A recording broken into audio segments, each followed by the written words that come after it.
At last week's General Committee meeting at Barrie City Hall, a range of issues took the spotlight. The City Council approved a significant motion concerning the capital construction and the ongoing maintenance of a dewatering program located at Marta Crescent in Ward 6.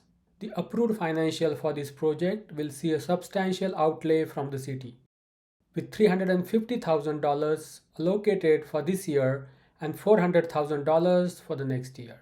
Mayor Alex Nuttall stressed that this is merely the tip of the iceberg and the cost is likely to run into millions. He pointed out that taxpayers are shouldering a hefty bill due to a planning decision made decades prior. In another highlight from the meeting, Mayor Nuttall underscored the necessity for the federal Liberal government to significantly step up their contribution towards infrastructure funding. There is considerable talk about the proposed $4 billion fund, and Mayor Nuttall emphasized Barrie's strategic advantage with its robust infrastructure. Highlighting everything from advanced wastewater systems to extensive electrical grids, he believed the city is primed for rapid development.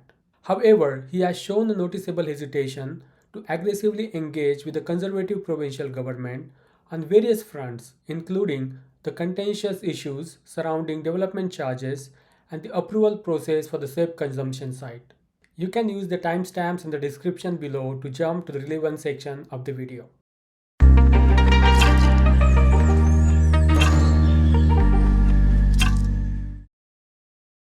The first item on the agenda is the consent agenda. For the consent items, I'll read out the title associated with the recommended motions printed on the agenda. Members of General Committee may ask that an item be held to discuss the matter further. If an item is not held, the motion is deemed to be approved on consent. No further discussion of the item will take place at General Committee, and the item will go forward to tonight's City Council meeting for consideration. 5.1 report of the Community Safety Committee dated June 21st, 2023 is to be received. I'll ask Councillor Morales, can you provide a summary of the meeting, please? Thank you, Mayor Nuttall. At the meeting, which was, I'm just getting the date here, June 21st, 2023, everybody on the committee was in attendance, and we talked about the school guard crossing program. As you know, Mayor Nuttall, that has been something that during your terms at council, during some of the previous terms after 2014, it's coming up consistently. So we move forward with a pilot project about specific locations, and we also reminded the citizens about the importance of also engaging with the school boards as well. And then we also did investigation as to no parking on City View Circle and the installation of a controlled crosswalk in Ward 8 at Marshall Street. Wonderful, thank you. We'll move on to the motions from the committee. CSC1 Adult School Crossing Guard Program. That's approved. CSC2 Investigation for No Parking Anytime, City View Circle, Ward 6. That's approved. CSC3 Request for a review of the installation of a controlled crosswalk on Baldwin Lane at Marshall Street, Ward 8. That's approved. We'll move on to 5.2, Report of the Infrastructure and Community Investment Committee dated June 22nd, 2023. The report of the Community Safety Committee dated June 21st, 2023 is to be received. I'll now call upon Councillor Hamilton. Can you provide a summary of the meeting? Sure, thank you, and through you, Mayor Nuttall.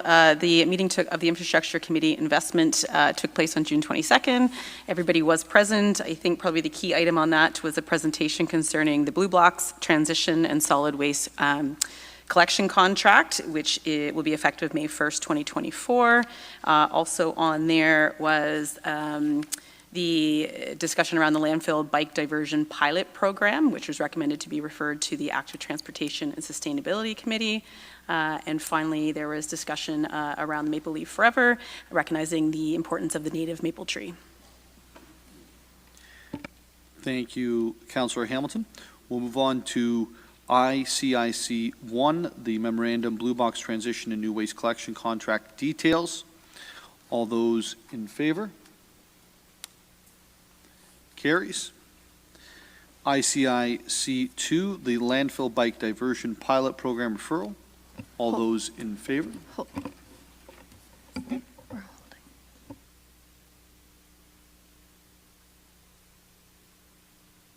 holding. Sorry, I'm out of practice, clearly. So that's not held, or is that held by Councillor Kungle? Held the landfill bike diversion pilot program, Thank please. you.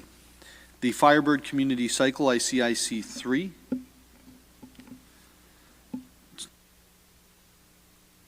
Sorry, it's not held, it's approved on consent. ICIC 4, creating a grant to support community-based cycling groups to advance the city's cycling objectives. Hold, please. That's held by Councillor Kungle. Maple Leafs Forever, ICIC 5. Hold, please. That's held by Councillor Corser. 5.3, report of the Affordability Committee dated June 22nd, 2023. The report is to be received. Councillor Nixon, can you please provide a summary of the meeting? Thank you, through you, Mayor Nuttall. The Affordability Committee held their last meeting on August 16th. It was chaired by myself. The full committee was in attendance, as well as Councillor Riedma and Councillor Corser. In addition, we had 9 staff present. We met primarily for the purpose of zoning bylaw amendment at 159 Huronia Road in Ward 8. James Hunter of IPS gave a brief talk on the review of their application, and then Dana Sotheby, our planner, provided an update concerning the review, the status of the application. We had three verbal comments from the public in attendance, and the meeting adjourned at 6:58 p.m. Thank you, Councillor Nixon. I don't see any motions coming out of that. So we'll move on to staff reports. Staff report CAM 001-23. This is the Bear Creek Wetland, Marta Crescent flooding issue, Ward 6. Hold, please. That's held by Councillor Negussi.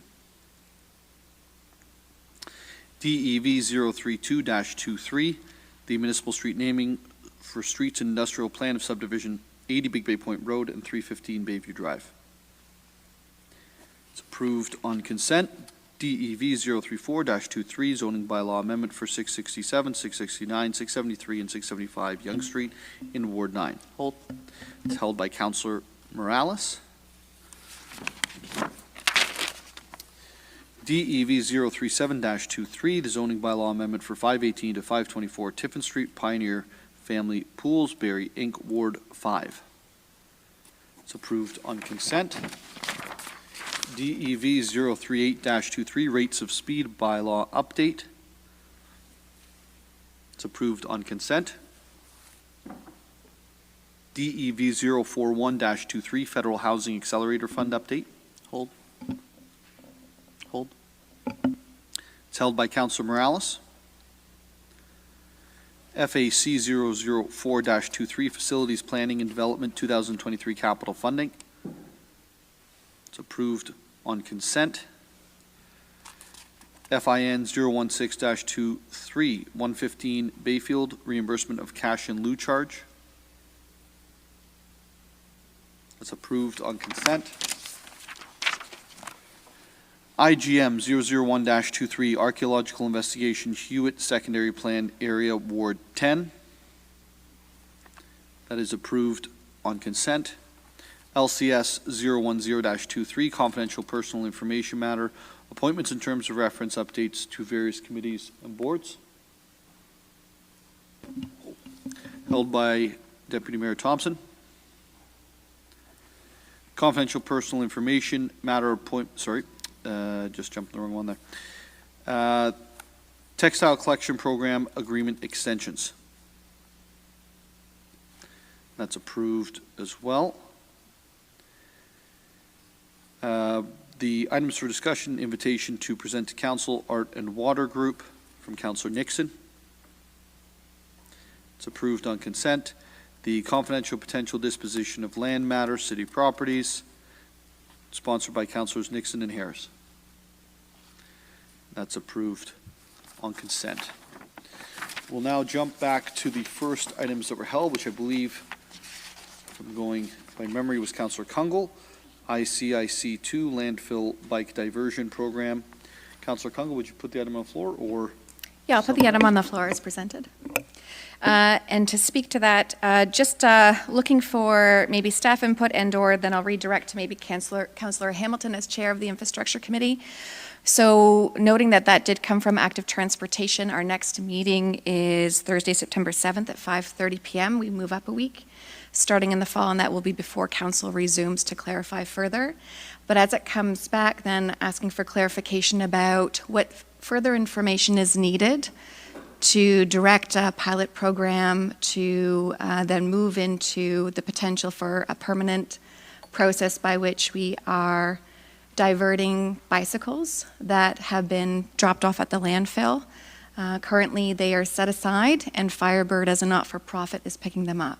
So I know that the motion is redirecting it back to the committee, but I'm not seeing context in the minutes, and we'd like to know how best do we support moving this forward with those committee members. So I can start with Councillor Hamilton, if there was any context not captured in the minutes about what's needed at the committee, or I'll let you redirect. Councillor Rietma, looks like you might have a particular point. Councillor. Thank you, Mr. Mayor. If I recall the discussion correctly, and I think I do, there was a question raised about the giving this program to Firebird without having sort of competing or knowing what else was out in the market. And there's a caution around the committee about sole source, if you will, that kind of thing. And that's why the committee suggested, I mean, I think the committee thinks it's a great idea, but there's a level of discomfort about the sole sourcing part of it. So I think the ATS can do some work on that and come back.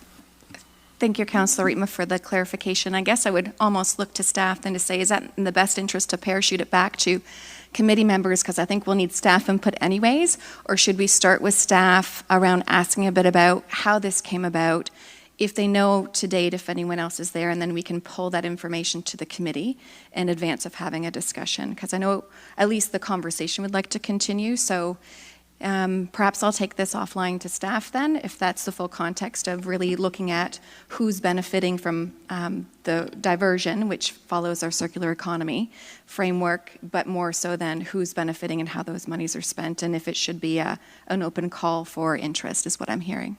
Okay. So unless there's any other context, I think I have what I need. Thank you, Councillor Kungle. I would also echo, I don't think it should necessarily come from a committee recommending who to use. If there's an action and an outcome that we're looking at, I think that may be where it needs to be guided in the future. And so I wasn't at the committee, but did hear about it afterwards. I think that overall, if between the committee and maybe having somebody from staff there that can provide a little bit of information on how we do procurement or we do granting, depending on what system they use to judge what's the right way to go. Okay. Thank you. Any other comments or questions on the item? Seeing none, all those in favor? It carries. We're now going to go on to ICIC 4, which is creating a grant to support community-based cycling groups to advance the city's cycling objectives. Councillor Kungle. Yes, thank you. So I'll table the motion as presented. Now, this was something that was seemed to fall in line with kind of staff objectives, and I know we do the $300,000 sport grant. So again, for clarity, as we go back to active transportation, it was raised as an opportunity to align to strategy, to support that committee being able to kind of know how to move this forward. I guess I'll direct the question to staff, and perhaps it would be Ms. Banfield, as I believe then it fell through Mr. Graytrix around kind of our trying to achieve Barrie as a cycle-friendly community and some of the other initiatives. Is this something that fits within a work plan, and or is there any information you can share around how this might align to some of the objectives in that department before our next Active Transportation Committee meeting on September the 7th. Oh, sorry, redirect to Dawn. Thank you very much. Through you, Mayor Nuttall, to Councillor Kungle. The Recreation and Sport Grant does provide an opportunity, and in this, for this particular type of project, actually 3 applications that we're supporting, cycling initiatives within the community were supported through that grant. So to establish a different grant specific to this seems counterintuitive with relatively scarce financial resources of the corporation, and I would note that Firebird was successful as a grant applicant most recently in the sport and recreation, the recreation and sport grant. Thank you for that, and noted. And I think the framing of this was if it was the committee and/or if it was a competition between a staff or city initiative that was tied, I think, outside of maybe the $300,000. So I'll loop back with staff tied to kind of presenting this idea forward that the committee supported. And then we can look at if it's just maybe an endorsement that ongoing, maybe there's some contingent of that grant that continues to be prioritized or supporting cycle infrastructure. Thank you. Thank you, Councillor Kungle. Are there any other comments or questions on the motion? Seeing none. All those in favor? It carries. We'll now move on to ICIC 5, Maple Leafs Forever. Councillor Corser. Okay, so I'd like to put the item on the table as presented, and it's absolutely a simple housekeeping thing. I hate to be the spelling and grammar police, but it's Maple Leafs Forever, spelt as in maybe the hockey team, and I was wondering if we could just change the name of the motion to Maple Trees Forever, because it's a misspelling. Who would I speak to about that? Who would I direct that to? Mayor. Through you. Through you, Mayor Nuttall, to Councillor Corser. I believe it's more of an administration. We could probably maybe, if you want to be more formal, you can do it as an amendment, or actually that's probably best if we do it that way, just to be clear. Okay, thank you. I just caught that the last second, so I wasn't sure how to move forward with it. Yeah. Thank you. So do I make that an amendment? So, Councillor Corser, would like to move an amendment to remove the word leaves and add in the word trees? Yeah. Perfect. So that amendment's on the floor. Any comments or questions with regards to the amendment? Seeing none, all those in favor? It carries. On the main motion, are there any comments or questions? Seeing none, all those in favor? It carries. We'll now move on to CAM 001-23, Bear Creek Wetland, with Councillor Negussi.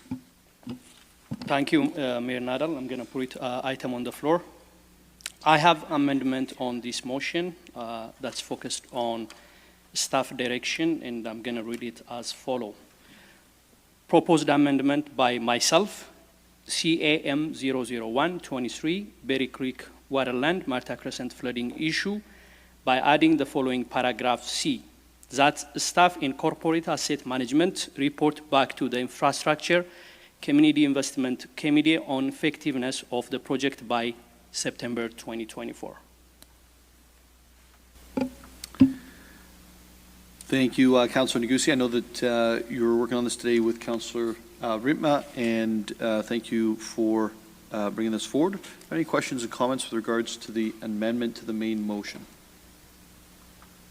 Seeing none, all those in favor? Carries. Any comments or questions on the main motion as amended? Seeing none, I'm just going to, first of all, I just want to ask a couple questions, and then I want to speak to this motion a little bit. Bala, there was a call and an email received today with regards to the abutting property owner ensuring that any of the water that was moved was not moved onto their land directly. Could you comment on that? And just, I want to make sure that everyone's working together and we're not going to see just the displacement of water, but an actual a flow of water out of here. Okay. Thank you, Mayor Nuttall, for the question. Yeah, we are working with the landowner just to the north, and in implementing the solution, we'll make sure that we address any concerns they have. The solution as proposed will require access to their property, and we'll work with them to make sure that we're able to implement the solution without any impact to their lands, and make sure that there is no adverse impacts. Thank you so much for the answer. And on the main motion, I think there's a couple things that we need to stop and take note of here. First of all, this is going to cost a lot of money to fix, in the millions of dollars to fix. And for those who are at home who don't know what's happening here, it's that there's, I guess if framed one way, there's wetland creep into backyards of homes. And if framed the other way, there was homes built on a wetland. And we need to take note of this. This is a planning issue from a long time ago, something I probably voted on back in the day, that is costing a lot of money to the city of Barrie, and has caused a lot of, I think, pain to the residents who are around it. So when we're working through different planning matters, we need to make sure that we get these right, because you're talking about less than 20 homes, Councillor Negussi? Yes. 15 homes? 12 homes. And the cost to fix this is going to be in the millions of dollars. So I thought it was important to note that we all remember that, keep that in the back of our minds as different proposals come forward. We put the density where the density belongs, and we also need to be wary of allowing development in places where it doesn't look like it's going to have a long-lasting plan, because we can't go back to the developers in the area on this. We have no shot there. It's the city of Barrie and its taxpayers are eating a massive bill here based on a planning decision from a couple of decades ago.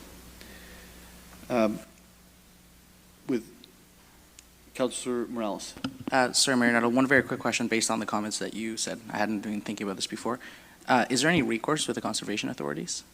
Just because a lot of approvals that have to do with sensitive areas, either of you, and I'm not being presumptive, I'm just wondering if that's off the table or if that's something to be looked at. CEO Prowse. Thank you, Mayor Nuttall. Through you to Councillor Morales. I think staff are continuing to look at that. On first pass, we don't think so, Councillor Morales, but we haven't given up the discussion. Perfect. Thank you very much. Yeah, thanks for bringing that up, Councillor Morales. With that, the only other item I would say on this is, Councillor Negussi, you've brought this for quite a number of times to try to get some action on it. I think it will result in action. To the residents in the area, it doesn't result in action today. There's a lot of work that needs to be done. We need to make sure that we do any work in this area around the wetland, we do it correctly, and that we don't either create further damage to the properties there or even as importantly to the ecosystem as a whole. With that said, all those in favor? And it's approved. Separate report. Separate report is being requested by Councillor Morales. Councillor Morales, DEV 034-23. If you could put that on the floor. Before you do, I apologize. I'm struggling with some allergies today, so bear with me as we get through the meeting here. Thank you, Mayor Nuttall. I'll put the report as printed on the floor. And now I have an amendment. So the amendment is as follows. Everybody should have a digital and paper copy in front of them. Please let me or the clerk's staff know if you don't. Proposed amendment is DEV 034-23- zoning bylaw amendment 667, 669, 673, and 675 Yonge Street, Ward 9, by adding a section G to paragraph 2 as follows. That notwithstanding the provisions set out in section 5.4.3.5 in bylaw 2009-141, a minimum of 50% of the ground floor building frontages abutting public streets will consist of commercial or institutional uses. And also by adding a new paragraph 5 as follows, that at the time of site plan, the applicant is encouraged to consider the following: creative garbage collection solutions, EV parking stations, small revision on that, EV parking rough-ins, and the use of creeping thyme and clover grass. And I can speak to that, Mayor Nuttall. Councilor Morales. I'll speak just to the amendment for now, and I'll keep my comments to the general application. So I met with the applicant last week, and one of the things we noticed is we want mixed use in these buildings on Yonge Street on our corridors. So specifically Montgomery Drive, which is perpendicular road off Yonge Street, that's the kind of place where a little cafe, I believe one of the applicants said, be a great place for potentially a bubble tea place. That's a place where you want patios, you want that kind of third place for people to gather. So just by tweaking this, it just ensures that the Montgomery side is going to be commercial, because as approved right now in the staff report that everybody got, right now that's planned for 2 residential units. So that's really it. In simple language, we're just ensuring that 2 residential units don't go there, they can go somewhere else, and instead we got commercial. And then the other language, obviously changes that the province has made has prevented us from being over prescriptive with landscape design materials, but obviously things that are important to me for this development, and I think for other things of this density, is the EV rough-ins, which the applicant has committed to doing anyways. It's just good business. And this one's interesting. The use of creeping thyme and clover grass.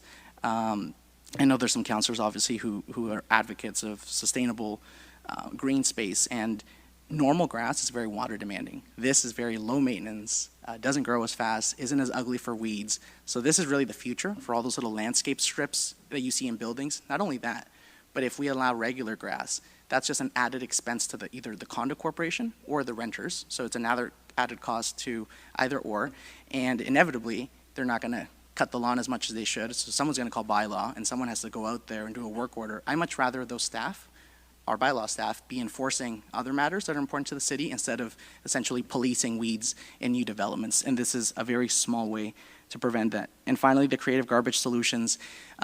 This is going to be handled at site plan with staff, but it just gives the option, and this is already discussion, to potentially include below ground garbage enclosures such as Moloch bins, but not limited to Moloch bins, which just allow better garbage maintenance. I'm sure we've all visited a condo or an apartment where the garbage room maybe could have had a little bit better design, or it's broken, or raccoons get in. So these are very small things, and provincial changes prevent us from saying shall.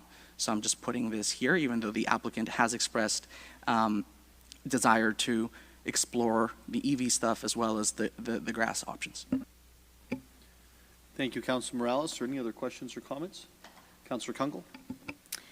Thank you, Mayor Nuttall. Through you to Councilor Morales. Happy to see the promotion, of course, of things from a water reduction use and or native species. Listing 2 out, although it's not prescriptive, if it starts to become something that gets replicated, might be nice to consider more broader language around native species and or water tolerant ground coverage. The piece that I did have a question, and I'll start with you, but then I can move to staff. So knowing that even this evening we're talking about the transition to the Blue Box program and different recycling infrastructure, I'm not sure, and maybe it's first better to staff, if there will be some type of requirement for different building structures, should they want city services, to be required to be less creative if they actually want to be compliant with the future transition of certain size boxes. So when we talk about creative garbaging collection solutions, just wondering about how that's interpreted versed on, will there be anything that you're aware of that will be a bit more prescriptive with the Blue Box recycling program, knowing that that's an 8-year transition period out? If I may, Mayor Nuttall, through you. So to answer your question, Councillor Kungl, so this wording will not be limiting in any manner to incoming revisions to provincial policies in regards to that. The wording creative was specifically a staff word. I wanted to go a little bit more specific, but creative, and I agree with staff, creative is more appropriate because I was going to be a little bit more sole-sourced, if you will. And the second one, it actually achieves exactly the great question you had, which is keep it generic because changes might come in. This development is interesting. It has the old official plan, but it might have the new zoning, but it might have the old zoning. So the reason I got a little bit into the weeds, pun intended, with some of these things is I wanted to put them on the record, and also this applicant has been extremely cooperative. This is not something where I've had to say, hey, you should do this. This is where they've said, we want to do this.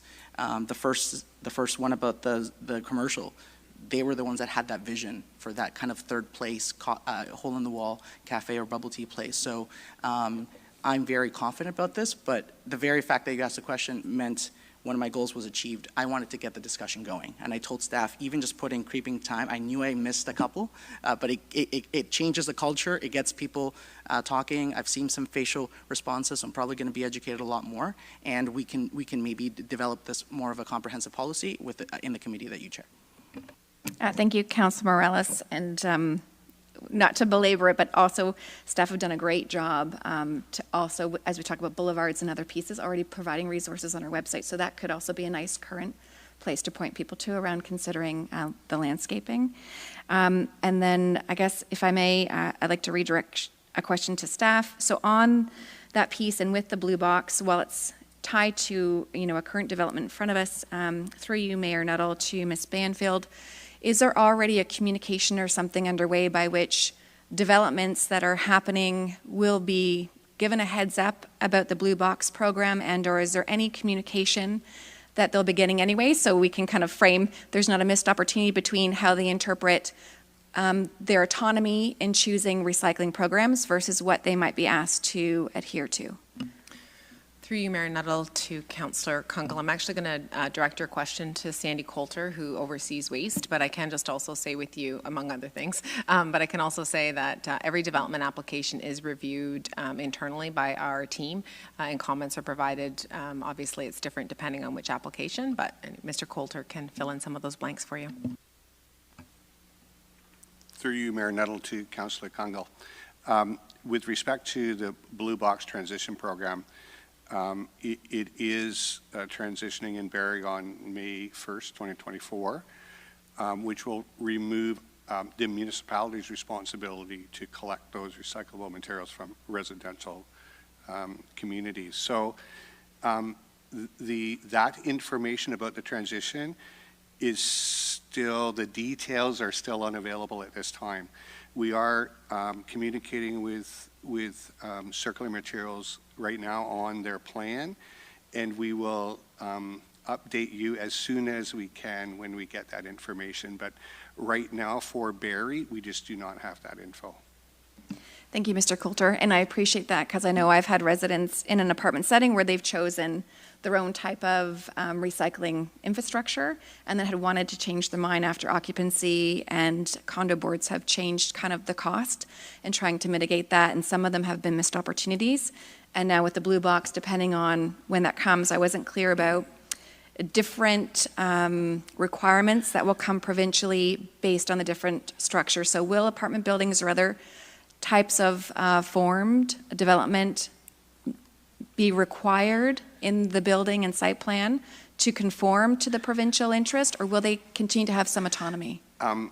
So that's a tough one to answer definitively. Okay. What I can share with you with some certainty is that during transition, which is for Barrie is from May 1st, 2024 to January 1st, 2026, the level of service for recycling collection for residential would remain essentially unchanged. So we do have that little bit of a grace period. After January 1st, 2026, we anticipate that the Circular Materials will continue to offer a similar program, but we do not have that verification yet.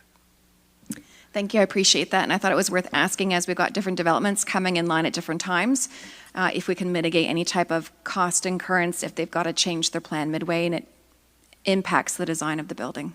Thank you. Thank you, Councillor. Councillor Forster, did I see your hand?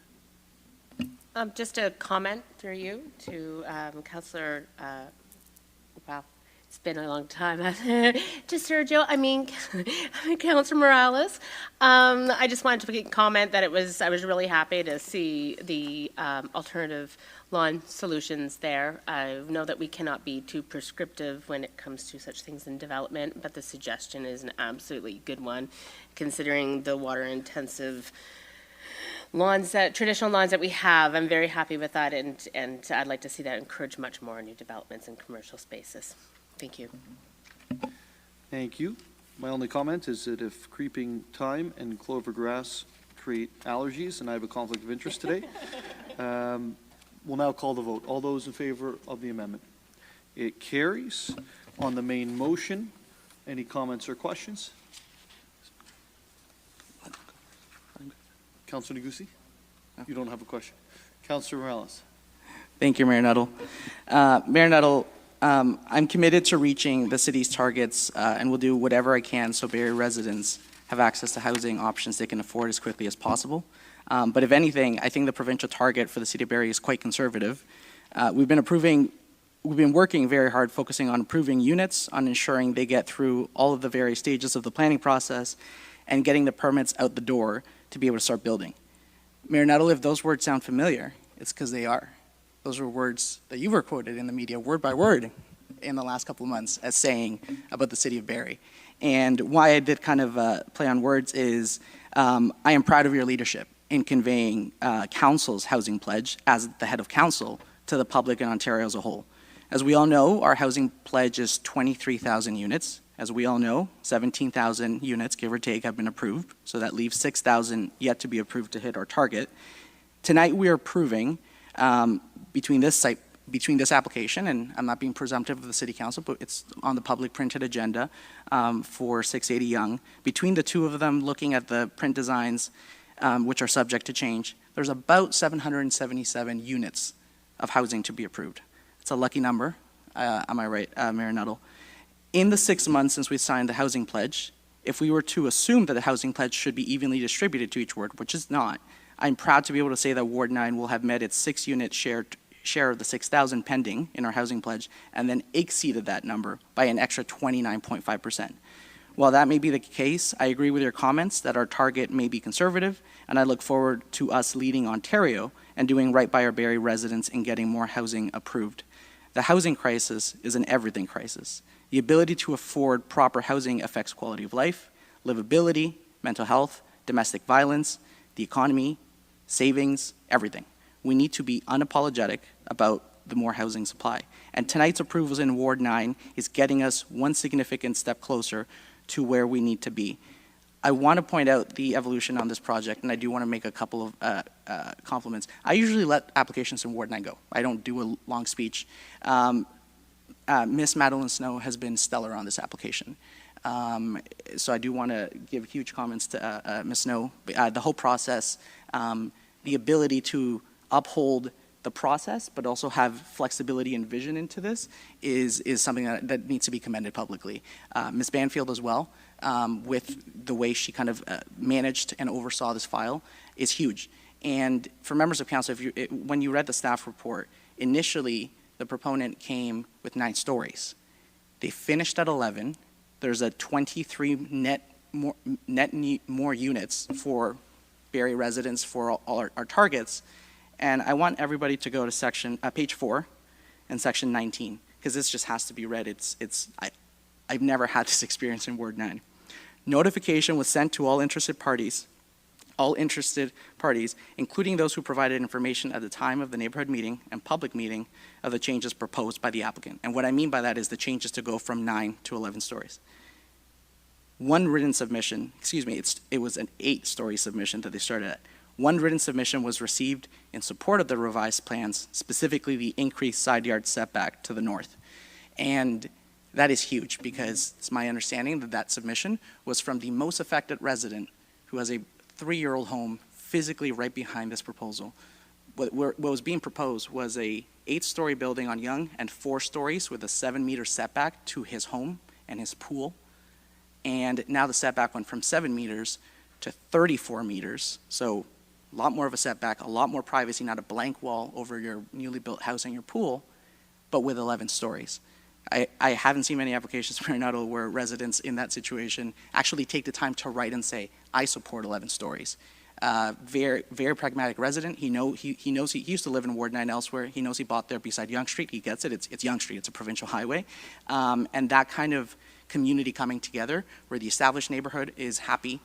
We're getting more units. We're building the heights that we need to, which is why I held the other item about our application to the province near the GO station, as you said, getting it done where it needs to be done, and then also having the professionalism staff showed on this file is quite incredible. So, like I said, I don't usually make big speeches on Ward 9 applications because they're pretty straightforward, but I think staff definitely deserve the kudos on this one, as well as the applicants. And then one more thing, Mayor Nuttall. The applicants sent a letter to Ms. Banfield and CC'd me earlier today. They are committing to hitting their 10% affordable housing target, and I just want to make sure I say the number right before I say it. Logging onto my phone, there we go. And that number for hitting the affordable housing target is 25 units.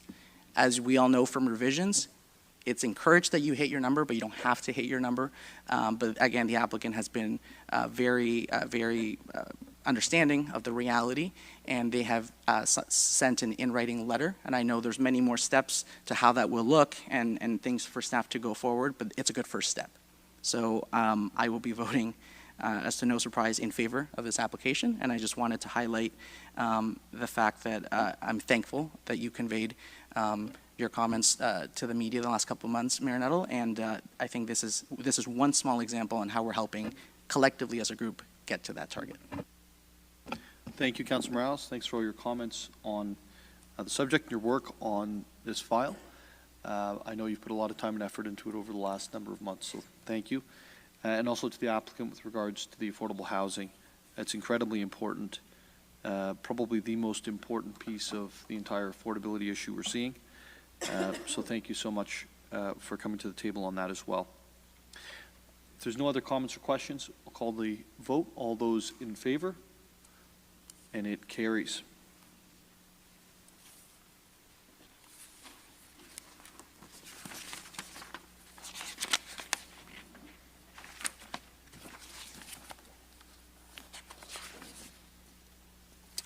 We'll now move on to DEV 041-23. Councilor Morales. Thank you, Mayor Nuttall. I'll be quick with this one. I said I held it for that reason. So this is Federal Housing Accelerator Fund application. Ms. Banfield, I noticed on page 4 that the chart that's part of section. Sorry, Councilor Morales, is the motion on the floor? Thank you, Mayor Nuttall. I'll put the floor on the floor as printed. And now I have some comments. Through you to Ms. Banfield, section 16, but the table, not the paragraph, so it's at the top of page 4, says that close to transit, the baseline proportion units are being estimated to be 3%. I understand percentages are one thing, and it's about the number, but 3% seems a little bit low of a target to me initially, which is why I'm asking a question. Because my understanding is that close to transit, as per the definition, is essentially the GO stations. So we're talking about more or less the area I was talking about, maybe a little bit closer. Could you just maybe elaborate why the 3% is 3% and not higher, and then maybe if we overshoot our target, how that would look like in an application? Through you, Mayor Nuttall, to Councilor Morales. So there is some judgment calls that staff have to make when they're applying for grants, and it's about being aspirational, but also a little bit realistic. And so in this case, we actually kept our close to transit target to be right within the MTSA, the major transit station area. We didn't expand that buffer. And if you actually look at the lands that are right in the major transit station area, a lot of them already have pre-approvals, already have some approvals, and there actually aren't too many of them that are purely residential.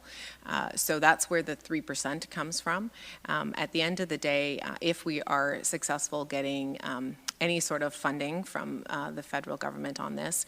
There is a recalibration. We have to, there's how much you get per unit. There are different opportunities for top-ups depending on the grant, and there's that recalibration where you report to the province every year about what units you have ultimately occupied, because it's about kind of turnkey successes. So there is that ability to, you know, if it ends up being more, tomorrow staff, pending council's decision, are going to look at the application again and look at some of those numbers again, so we can take a look at that. But ultimately, staff did take a conservative approach as it relates to this close to transit definition. Perfect. Thank you, Ms. Banfield. And Mayor Nuttall, thank you for that explanation, Ms. Banfield. Mayor Nuttall, I hope that we're going to be in a situation where that number goes up naturally. And I'll actually refer to a specific Ward 9 situation, which I believe you're aware of. When I was knocking on doors of residents in Ward 9 last summer, I couldn't believe it. There were residents in single detached home with pools on Joseph, on Raymond, that would point to some of the towns that went up on Yonge Street and went, that should have been buildings. And I paused for a second, like, you would have preferred a 6-story building at a minimum across the street from me. Like, yeah, if you're going to do it somewhere, that's where you do it. And some of them told me that they also told you the same thing. So it's kind of interesting that this is within that catchment area. So there's still lands that have yet to be developed. So hopefully that pushes up that number and we can have even a more successful application. Thank you, Councilor Morales. Any other questions or comments? Councilor Riepma. Thank you, Mr. Mayor. I just wanted to point to paragraph number 24 of the report, and it suggests that the city could possibly get $43 million. And anytime we have a shot at winning a lottery like that, we need to take it. Agreed. Agreed. My comments, first of all, Councilor Morales, you know that I'm not in love with that development that you're talking about across the street on Yonge Street.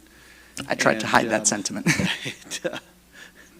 I think the opportunity to provide some variation in built form there would be fantastic.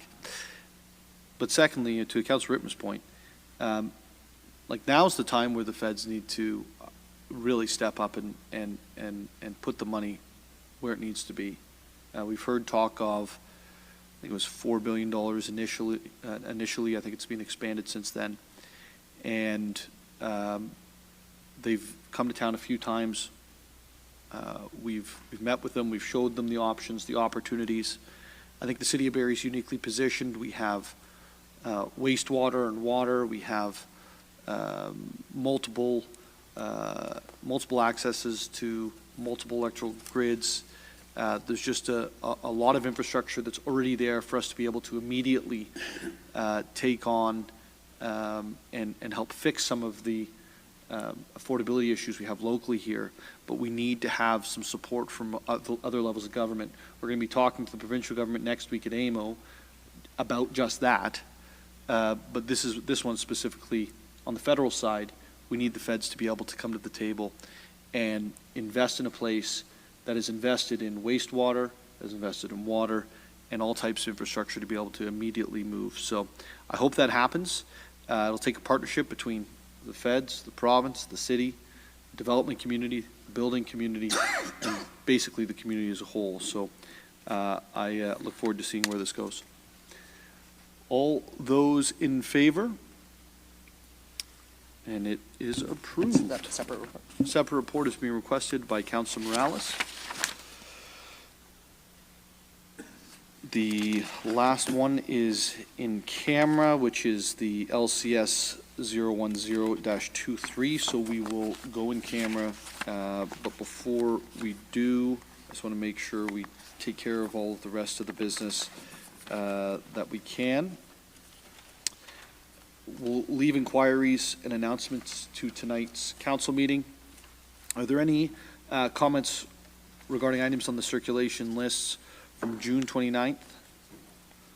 Councilor Riepma. Item C4, and that is a request by the city of Woodstock of the province to permit speed cameras throughout the community as opposed to in very specific locations. I would like to refer that to the Community Safety Committee for a discussion about it and see whether we can support that. All those in favor of referring to community safety, it's approved. Anything else from the 29th of June? July 6th? July 13th?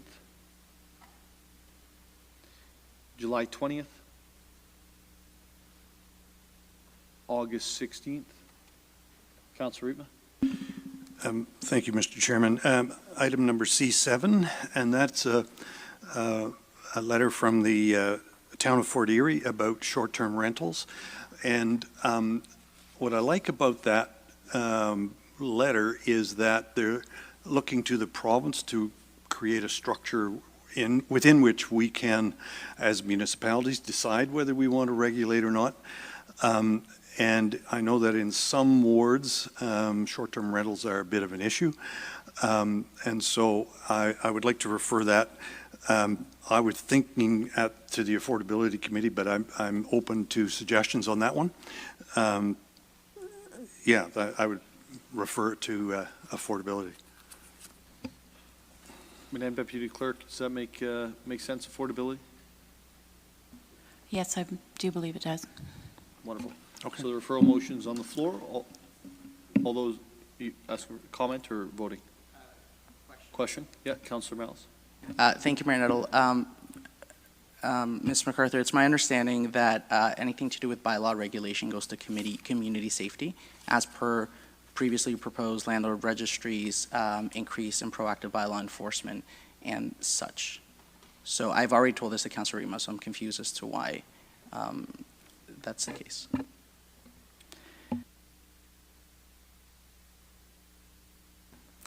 Through to you, Mayor Nuttall, to Councillor Morales. There are different criteria and whatnot for each of the reference committees. We can definitely go through all of them and make sure it's to the appropriate reference committee. Perfect. Yeah, just whatever the policy is, and if we're doing this on the fly, then let's just keep it consistent. So, Mayor Nuttall, again, it's fresh coming back off the summer. This is a referral, which is debatable. Is that correct? Madam Deputy Clerk, help me out here. Referrals are not debatable. Not debatable, yeah. Referrals are not debatable. Okay. So next time I'll do a point of order, because if the person referring it gets to explain it, and there's other comments. So okay. So on the floor is a referral to the Community Safety Committee. All those in favor? That's approved. Any other items from August the 16th? We're running short on time here. I did want to quickly ask our CAO, or I guess maybe comment and ask our CAO with regards to the numbers that we've been receiving for occupancies and new housing starts. They continue to be very strong.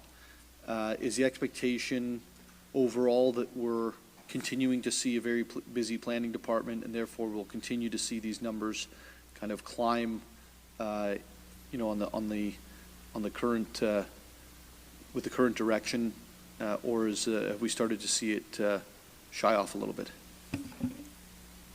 Thank you, Mayor Nuttall. Through you to members of General Committee. Well, I'm cautious with my crystal ball, Mayor Nuttall. I would tell you that the latest building report that members of council, I believe, received just a couple of days ago, as our dwelling unit start has already achieved last year's whole number. So as of July of this year, we achieved as many dwelling unit starts as we did in all of 2022, which is certainly significant. Under occupancies, we are already running at about 40% higher than we had in all of 2022. So while I'm a little hesitant to speculate forward, I'll tell you the numbers that have been reported to date continue to show robust work both in the planning, development services, building services, and of course in the development industry in Barrie. Thank you, and I think it's important to note, we've heard Councillor Morales' comments. He also gave my comments, and we are a good partner. We are a good partner to the building and development community. We're a good partner to those who are looking to get into housing, and we've been a good partner to the province on following through on what the priorities that they've communicated are. And the proof is in the pudding. The numbers are continuing to come in. If we see some sort of pullback, I believe it'll be across the board in all of Ontario, or perhaps all of Canada, not just here. And I just want to say thank you for the work that our public servants continue to do. It's never perfect, but it is moving forward very quickly. And with the resources you have, I think it's being done very, very well. So thank you to our team here at City Hall that's actually making that happen. With that, we'll now move into, General Committee will move into closed session to discuss the staff report LCS 010-23 concerning confidential personal information matters. Can I get a motion, please, to move in camera? Moved by Councillor Kungl, seconded by Councillor Corser. We'll now convene in Sir Robert Barrie, I believe. We'll be convening in Sir Robert Barrie. More updates will follow as we continue to monitor the developments from the City Hall. Thank you for watching.